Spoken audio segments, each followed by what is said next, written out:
everyone, magandang hapon po sa inyong lahat. I'm Octavio Perez. I'm 23 years old and I'm from Bulacan.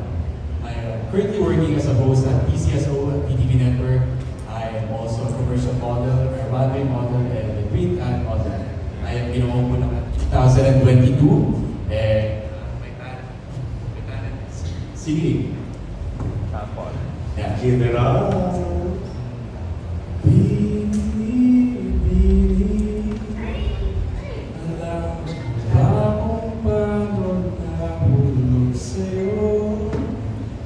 Naramdaman ng bigla ng puso.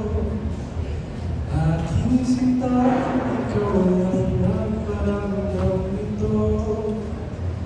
Kaya sabihin mo sa akin. And I'm hoping to become your next Mr. Grand Philippines. I really wouldn't mind kung tapusin mo yung kanta. Okay, judges, for your questions. Hello. My question is, how do you define love?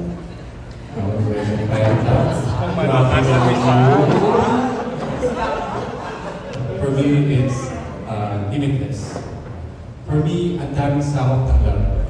We can show love to our families, to our friends, to our special someone.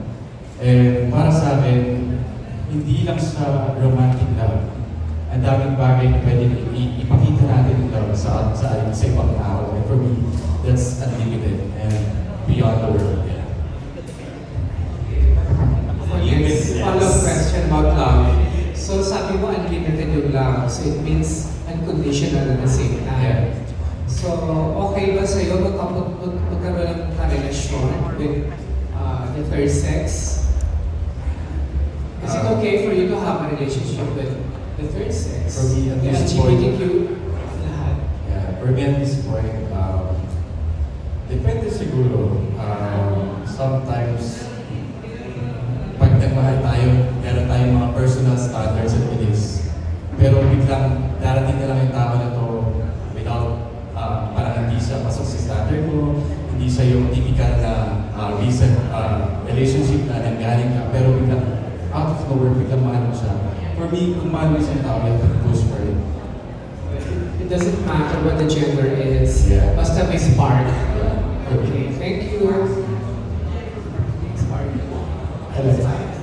When did you realize that you can monetize your body and your face? Siguro nung nag-graduate ako ng college. Because nag-aaral pa ako, I graduated Bachelor of Science in Computer Science. So napakalayo sa tinitake ko na path right now. Nung college ako, akala ko doon na ako kita. Yun yung may regular na job ka, may regular na income. Pero nung nag-graduate ako, may mga opportunities na dumating. I started modeling, I started hosting. And then laking advantage nung may looks ka. And may complete package para magkaroon ng work and maka-earn. And I just realized that sometimes in life, we don't have to follow a certain path. Kung ano yung gusto ng puso mo, sundin mo. Kasi sometimes yun yung mas magbibigay sa'yo ng pera. And yes, mas magiging dedicated ka to earn more and to progress. Thank you. Sige, since pinag-uusapan ang love dito sa table para sa'yo, laliman ko ng konti. So, you're a very good speaker, so it speaks about you being TV anchor. So, kung papipiliin ka, love o pera, anong pipiliin? Mahirap na. Pero sige. If I really have to choose between love and money, right now at this point, I will choose money. Inlingit sa kalaman ng lahat, I'm a breadwinner. Actually, that ko na dyan, Nabi-Daddy. Ako yung support sa family namin right now. And I cannot afford to lose my job, to lose my career because of love. Right now, kailangan ako ng family ko, kailangan ko ng future self ko. So, mas focus muna ako sa sarili ko. And yeah, iisipin ko muna yung career and yung future na pwede maging nakahanap ko. If you were to Mr. Grand Philippines, what is your emotion? Well, currently I'm working with Aklan Pag-asa.